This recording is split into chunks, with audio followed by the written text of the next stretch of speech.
The Head by Edith Nesbit, and read by Chris Halton. If your personal appearance is best described by the enumeration of your clothes, your character by the trademark on the gilt waistband of your cigar, and your profession as just anything that comes along, don't you know, you are not exactly the right man in the right place, up to your knees in mud, your carriage with a wheel off lying prone in a ditch several fields off, and your chance of getting to the house where a capricious music hall star has given you an inconvenient rendezvous less than the least crumb of the biscuit you wish you had put in your pocket before starting. Maurice Deal cursed his luck in the grey of a winter's dusk. His driver had left the carriage and gone back with the horses to the inn where he had lunched. His boots were full of water, his high hat seamed and scratched by the lean-fingered trees that stooped here and there over the stone walls. His cigar, long since cold, its end wet and flattened and gnawed, lay foul between his lips. He threw it away. He was lost beyond a doubt, lost on these confounded Derbyshire hills, where every field is just the same as every other field, and the stone walls have no more of individual distinction than the faint blue-grey lines of a copybook. If he had only had the sense to stay where the coachman had left him, or better still, at the inn down in the valley where the station was, where there were lights and voices and things to drink. Totty de Vere, the star on whom hung all the hopes of his newest venture, a company for promoting cafés chantants in Manchester, Liverpool and Bolton, had declined to give him any appointment save this. He might call on her between 6 and 7 at Sir Alexander Brisbane's, the grey house with acres of glass, 10 miles from anywhere. And he had tried to keep the appointment, tried with unreasonable determination, and there he was. Lights and voices and things to drink, to eat also, for Mr. Deal was not only thirsty, he was hungry as well, and cold and lonely. He thought of the Strand and the lights of the Strand, lights from restaurants and theatres, where one smelt the French cooking, and the patchouli and the regalias. These were to him what to some of us the home pastures and the scent of stocks and wood smoke are. He had waited by the carriage till he had grown certain that all men were alike, and that his driver would, warmed and comforted in the alehouse, not be such a fool as to keep his promise and come back with a trap. He had walked up and down the road for a while, the bleak wind nuzzling in between his neck and the fur collar of his big coat. And then he had started to reach Sir Alexander's on foot, had seen a light and been beguiled by it to what he esteemed a short-cut. Even if it were not Sir Alexander's light, yet any light meant a possible fire. Shelter at any rate from that too intimate northeaster. He was going now difficultly towards the light. Across fields and over the eternal sameness of grey walls, black they seemed in that sombre twilight of cold stars. Beyond the last wall was a little hill brook. He was in it almost knee-deep before he guessed at anything worse than the cold muddy grass of the pastures. The next wall had a gate. He saw the blacker blank and made for it. His fur-lined coat caught on its hasp and ripped loudly, and his hat was struck by some silly arch or other above the gate and fell, rolling hollowly on the flags. Mr. Deal exploded passionately. He groped for the hat in the dark dampness, found it, and then he was at the door of the cottage, whose windows, all alight, had beckoned him from afar. "There must be a wedding or a wake," said he. "Copy either way." He was casually a journalist when financial enterprises were cold to him. He knocked. He had not been conscious of any movement in the house, but now he was conscious of a cessation of movement, and of a silence, as though something inside the house were holding its breath. "Who's there?" The voice came from behind the door, low down, as though the speaker had been trying to look out into the dark through the keyhole. "I've lost my way," said Mr. Deal. "You'll find it some way or other," said the voice. "I'm very wet and tired. I should be very grateful for a night's lodging, sir." He added the "sir" because the note of the voice was distinctly feminine, and he saw that the door would open more readily to one whose honesty of purpose was so clear and fine that it could persist even in the fact of the conviction that there was a man in the house. Mr. Deal's mind, it was not the mind of a fool, pictured a faded woman, her terror at this late visit soothed and charmed by the solid compliments it was part of his trade to sow broadcast with both hands on any soil. The harvest, he knew, rarely failed. "Ah, have pity," he said, all the pathos of 100 melodramas reinforcing the earnest pleading of gross physical discomfort. "I am lost on these wild moors. I shall die if you do not assist me. Have pity on me, and heaven will reward you." "You can go back the way you came," said the voice. "I shall die," he said piteously but very distinctly, as his elocution master had taught him in the days when he meant to be an actor. "I shall die if you turn me away. My death will be at your door. Ah, save me for the love of heaven." "For the love of heaven," the voice repeated slowly. "For the love." The rest was lost in the rusty withdrawal of bolts. The door creaked open a brilliant inch. "No one's crossed this door this 10 years past," said the voice. "But I can't let a human creature perish by fire or by cold. For the love of heaven, come in." The door was flung back. Within was a little square hall or lobby. Narrow stairs led up in front of Mr. Deal. To the right a closed door. To the left the outer door held open. "Go and stand on the stairs," said the thin treble voice, "till I get the door shut."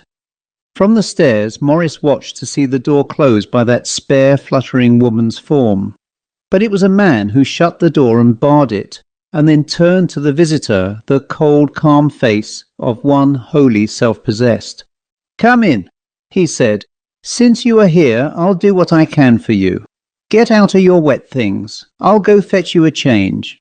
Deal, alone in a firelit kitchen, threw the wet fur coat across a brown wood settle, loosened his squelching patent leather boots, and heard above him the muffled sound of footsteps on old worm-eaten boards, the creak of old beams, the opening and shutting of drawers and presses.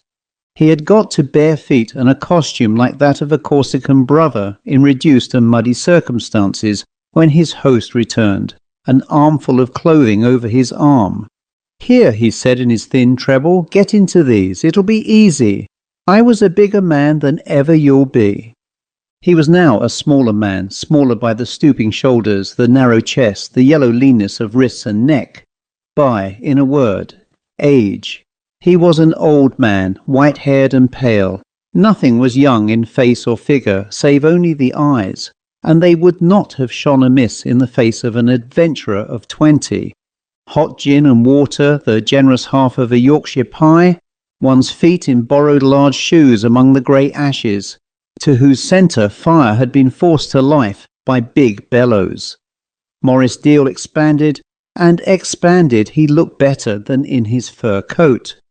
He was resolved to stay the night. He pledged his host again and again in the hot sugary drink, furtively adding strength to the other's glass from the brown demijohn whenever the old man left the fire for more wood, or to fill the kettle, or to bring out his tobacco jar from the disused oven where he stored it.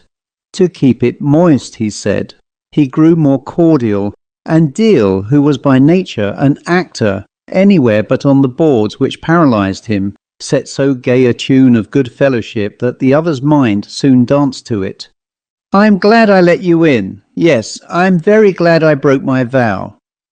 You're a good fellow, sir, pardoning the liberty, and this night's the whitest I've known for 10 years.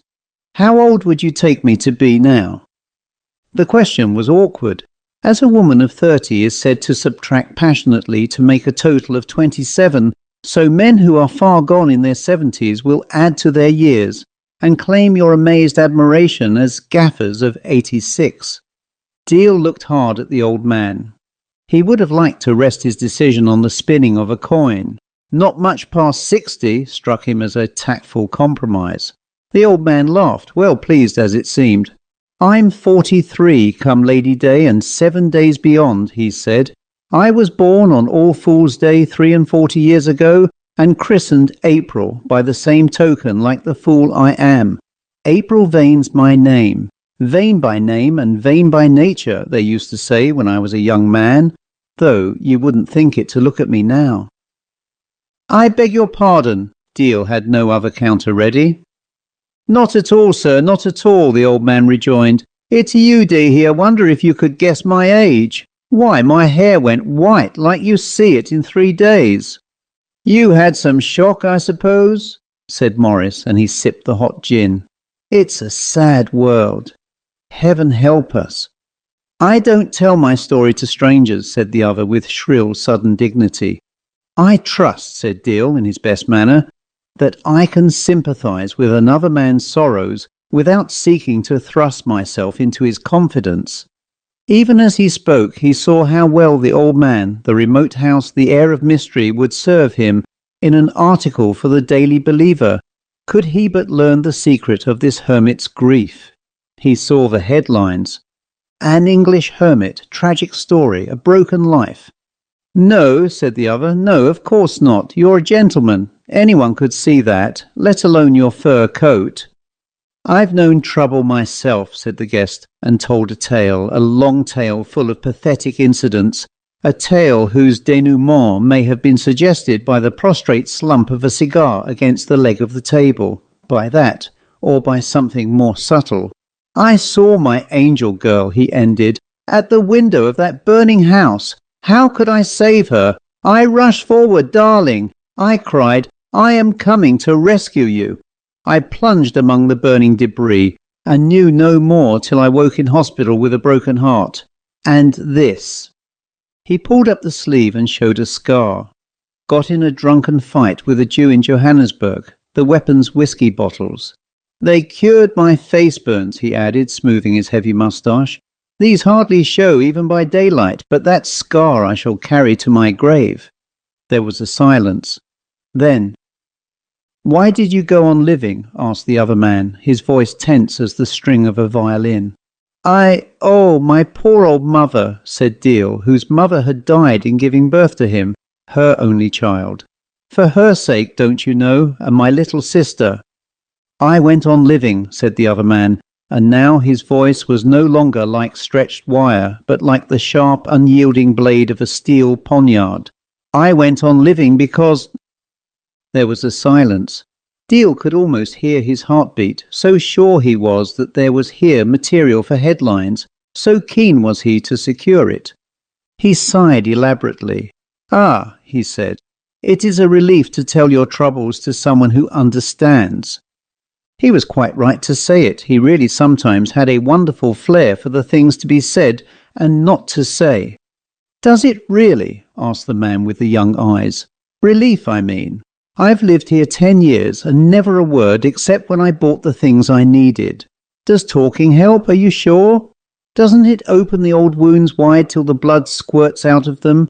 Don't you wish afterwards that you'd held your silly tongue? Aren't you ashamed and afraid and sick with yourself for every word that's passed your lips about her?" "No," said Deal slowly, stretching his feet towards the ash's red centre. "No. But then, I've never told my story to anyone but you. There's something about you, I don't know what it is, that makes me feel I can trust you. So I'm glad I've told you my story. If it's not bored you." The last 5 words were a misdeal, but the other man did not notice it. "I don't know," he said. "You may be right, and perhaps, if I told someone I could trust, my brain and heart would leave off feeling as though they were going to burst and make my clean floor all in a mess. You don't think I'm mad, do you?" It was just what he was thinking.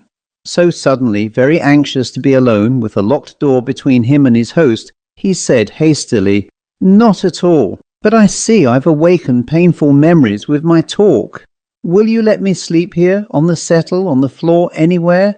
I don't want a bed. I won't give an ounce of trouble. May I?" "May you what?" "Spend the night," said Deal, and laboriously explaining, added, "Sleep here, you know." "In this house?" "Of course." "Yes." The answer was very strong, very definite. "You shall sleep here in this house if you can. But first I should like to show you the reason why I never sleep in this house. I sleep in the croft when it's warm, and when it's winter in the shippen. but I keep the lights burning all night in every room." "I don't half like this," Maurice Deal told himself, and perceived that attractive headlines may be bought too dearly. Aloud he said, "I'm so tired I could sleep anywhere. I believe I'm almost asleep now. Won't you show me whatever it is tomorrow?"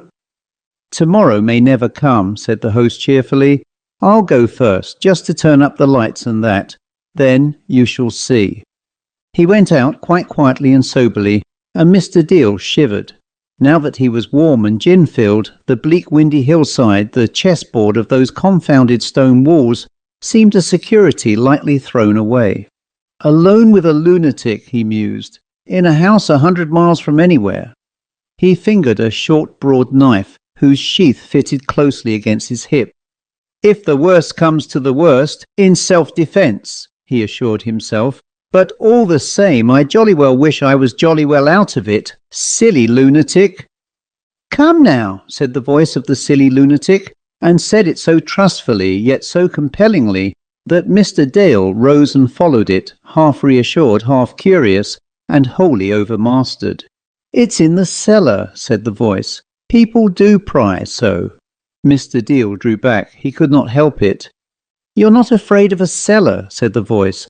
"Besides, it's what we used to call a basement in London." Maurice Deal felt his knife's comforting weight and followed the voice. The stairs were of stone, broad and shallow. There were many of them.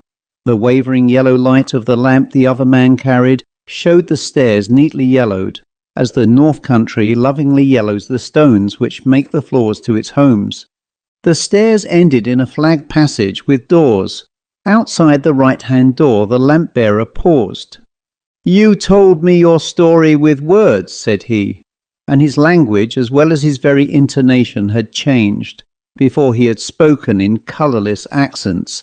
Now he spoke in the very key of uneducated London. "I never heard so many words all different in all my born days. I haven't got no power of jaw like that there. You told me your story, and it's the same as my story. That's why I'm a-going to show you my story. 'Cause I can't use my tongue worth tuppence, but my hands I can. Now don't you," he frightened, "it ain't real." Mr. Deal reassured himself with a laugh. "I'm not so easily frightened," he said. "Nor don't you laugh neither," said the other man with sudden breathless intensity. "I couldn't answer for myself what I should do if you was to laugh in there. It's the work of my hands. And I love the work of my hands, same as Almighty God did. Don't you go to laugh in there, sir, or it'll be the worse for both of us. But you wouldn't." His voice grew suddenly tender.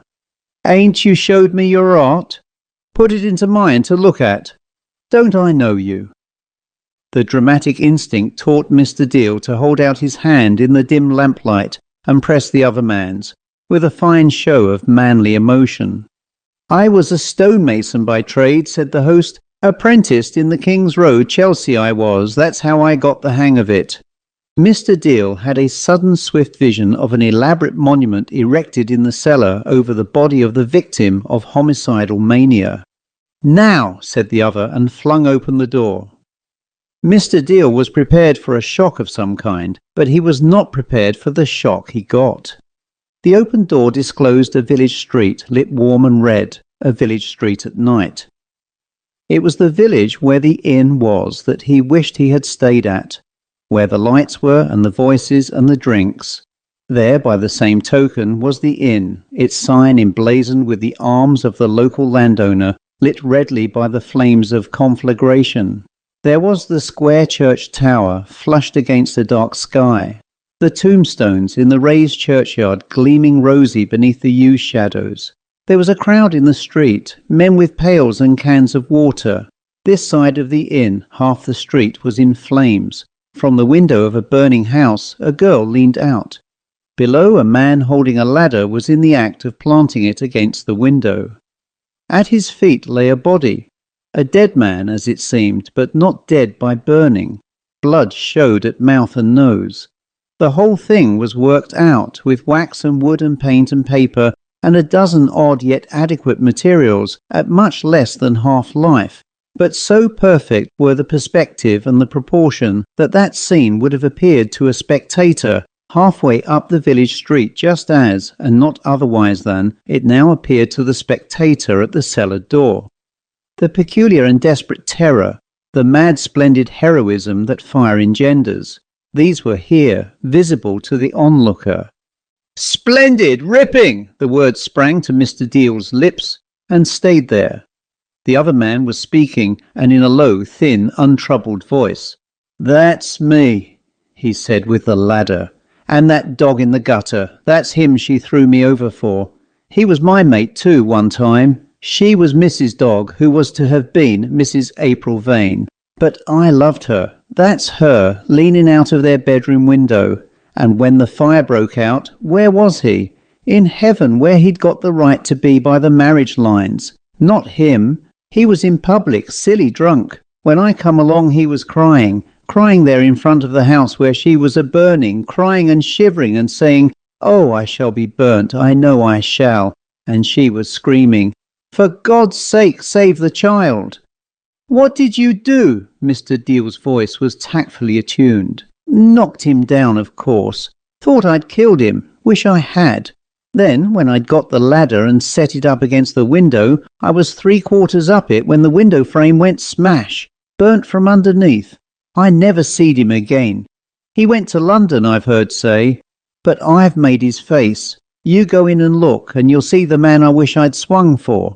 If he'd been where he ought to have been. But he left her all alone, her and the kid that wasn't 3 days old." Again Morris wrung his hand. The vision of attractive headlines had faded, grown dim, vanished in the red glow of the burning village. He walked gingerly into the picture and looked closely at the wax puppets, perfect in every detail. Each little effigy was in itself a finer work of art even than the tableau which included them all. It's beautiful," said Morris Deal. "I never saw anything like it." "It's taken me my life to make," said its maker. "But why did you make it so small? Why not life-size? There'd have been room for part of it, anyway." "Money," came sharply the reply. "I've only got the house and the croft and £30 a year that come too late for me to marry her. The whole thing's a marvel. You ought to have been a sculptor with a proper studio and all that," said the guest. "I ought to have been a married man with kids of my own," said the host. "Wouldn't you like to make them life-size?" Morris Deal asked gently. "I'm putting by every week for that very thing." "I could advance you the money," said the man who took his living where he found it. "No, I won't be beholden to nobody." The tone was decisive. "You needn't be beholden. Come to London. I'll find you a fine big room, twice the size of this. You shall make the things life-size, the best materials money can buy. We'll charge £1 a head to come in and see it. You'll pay me back in no time and make your fortune besides." "I don't want to make my fortune," said the old man, staring with his young eyes at the blaring village street. "I want to get alongside of him." "Well," said Mr. Deal, "you're much more likely to do that in London than here, you know. Suppose he saw the outside of our show, having been in a fire himself. It's 1,000,000 to 1 he'd turn in to have a look, and then you could tell him what you thought of him." "Do you think he would? Do you?" "Certain of it," said Mr. Deal, who thought nothing less likely. "Then I'll do it. All life-size, life-size. You could have men to help you." "Not with the faces, the houses, and that I don't say. Not the faces." "Of course not the faces," Mr. Deal assented cordially. "Let's come back to the fire and talk it over. And tomorrow we'll get the agreement signed, and Totty DeVere can go to the deuce. This is a big thing we're in now." "Eh?" the other party to the agreement queried. He had not heard. All his senses were deep plunged in the joy of his masterpiece. He sighed at last and spoke. "There ought to be noise," he said. "That's the worst thing about a fire. When it's taking hold, it's as quiet as a mouse. When it's got hold, it roars like a lion and screams like a woman." "We'll make it scream and roar. This thing's got to go, and it will go," said Morris Deal. It did go. The whole picture, the graduated houses, the little figures of wood and wax and paper, The ingenious lanterns that lighted, the tinsel flames that gleamed, all was taken to London and set up in a big attic in Fitzroy Street. Mr. Deal brought men to see it, men with shiny hats and fur coats and cigars like his own. And when they had seen, they went away and drank brandy and soda at marble-top tables while Maurice Deal talked. And they came into it with him, as he had known they would. April Vane was shy and moody at first, would have no help. But when he saw the life-size body produced by a trained workman from one of his own little models, he drew a long breath. "You may go ahead," he said. "I'll have more time for the faces." It cost the enterprising Mr. Deal a great deal of patience, and his enterprising friends a great deal of money. The big fight was over the subject of the tableau. Vane wanted to reproduce the village scene exactly as it had been burnt into his mind. Deal wanted the Great Fire of London, with Old London Bridge and the heads of the traitors above the gate. But though Vane had been the other man's slave since the night he had thought that he had seen the other man's heart, he was obstinate till Deal said, "More people will come to the Great Fire of London than just to a village fire. You've got more chance of seeing him." Then Vane yielded. No expense was spared. The best scene painters and carpenters that the syndicate could buy for money were bought. An eminent archaeologist was feed to advise. An expert in acoustics solved the problem of the roar of fire triumphant. The thing was boomed a month in advance by all the venal press. A big room in the West End that had failed as an art gallery was hired for this that should not fail. Vane was often wearied, often disheartened. "I liked the other best," he said. "That was mine. This will be everybody's." "Wait till you see the real thing all put together," Deal urged continually. He was very gentle and patient. It was important to him to keep the old man's adoration alive. "That will be yours, and you'll never be able to leave it. You mark my words." The old man marked them, and they came true. The thing caught on. "Have you seen the Great Fire of London?" people asked each other between dances and during dinners, in the train and on the tops of omnibuses. "Like Madame Tussaud's?" "Oh no, not in the least. It's absolutely thrilling. Just for the first moment you can hardly believe it's not real. You must go." And everybody went. And it was not like Madame Tussaud's or like any waxwork show that ever was before. To the making of Madame Tussaud's goes perhaps talent, to the making of the Musée Grévin certainly genius. But to the making of this went the heart and soul of a man. And from the first moment when he saw the completed picture, perfect from the life-size figures in the foreground to the little paper figures in the far distance, he gave himself up to it, as to his real life. The interludes when he showed it to visitors mechanically warned them not to pass its low barrier, explained it in a monologue learned by heart. These were dull dreams. The real moments were those when he was alone, could overstep the harriers, clap the hurrying soldier on the back, whisper encouragement to the old woman hastening away on her son's strong arm, calling shrilly by name these images of dead citizens who had been alive and furious in flight under the horror of that great blaze. For to him they were not strangers out of the time of the second Charles. Each wore the face of some man or woman in the Derbyshire village. But to his own effigy he never spoke, nor to the woman whose face looked out of the burning window, nor to the corpse that lay at the feet of the ladder-bearer. For now there was no room for doubt that it was the figure of a corpse. That change he had made without consulting Mr. Deal and the syndicate. Its mouth was bloody as had been the mouth of the little effigy in the Derbyshire cellar, and the mouth of the man whom he had struck down long ago under the eyes of the deserted wife. Only now the throat too was bloody. "Oh, let him alone," said Mr. Deal, when one of the syndicate remarked that by Jove it was just a bit too ghastly. "It pleases him, and you can't lay the horror on too thick for the BP." April Vane slept at his lodgings, but he did nothing else there, and not that every night. Sometimes he slept in the gallery on one of the red velvet seats, and always he ate and drank there, talking to the figures whenever he was alone with them. "They're company for me. he said when Deal tried a remonstrance, and Deal noted curiously that the life-sized figures did not hold for their maker the horror that, in the first little models, had driven him to sleep in barn or croft, anywhere but in the house where they were. It was in August, when the crowd had worn thin, that Vane stayed away for one day. "I've seen him," he told Deal, standing by his bedside very early, for he had told the hotel people that it was a matter of life and death. "I must have a day off. I must try to find him."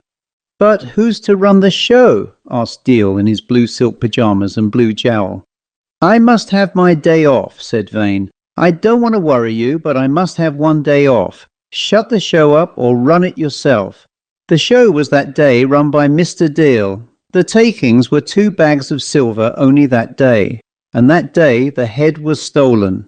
It was the head of the corpse broken off sharp at the neck where the blood began. It was stolen, and the careless silk-hatted custodian knew no more than you and I who had done it. Vane had not found the man he sought, but when he found out that theft, he forgot the fruitless search. His grief was like that of a mother who loses her child, a woman who loses her lover. "But it's all right," Deal told him again and again. "Throw the corner of the mantle up so, and it'll never show, or leave it as it is. It's pretty average ghastly like that." It was, but "I want his face," Vane said again and again. "Well then, for goodness sake, make his face." Deal was losing patience a little at last. "Make his face again and have done with it," he said, and lit one of his eternal cigars. "You can do it at home in the evenings." "I can't do it," said Vane very low. "I've been trying. I can't see his face." "You sleep on it," said Mr. Deal cheerfully. "It'll come back to you all right in morning. Besides, you've got the little model." "I cut the face off of that," said Vane gently. "I cut it off a little bit at a time to see if it would bleed. I can't remember his face." "That head must have been stolen for a lark," said Deal. "Look here, I'll advertise for it and we'll get it back all right." "Yes," said Vane with trembling eagerness. "Get it back. I must see his face." He saw it next day on the shoulders of a living man, a tall, thick-set man with dirty hands and a ready-made suit, who knocked at the gallery door just as it was being closed. The same face, but not the same expression. "You were advertising for a head," said the man. "Yes," said Vane. "Come in," and shut the door on the two of them. "Well, I ain't going to name no names, but a pal of mine come in here day before yesterday, and one of your blessed dolls had got my pal's face, so he pinched it." "Why?" Vane softly asked. "Well, if a man ain't got a right to his own chump, what has he got a right to?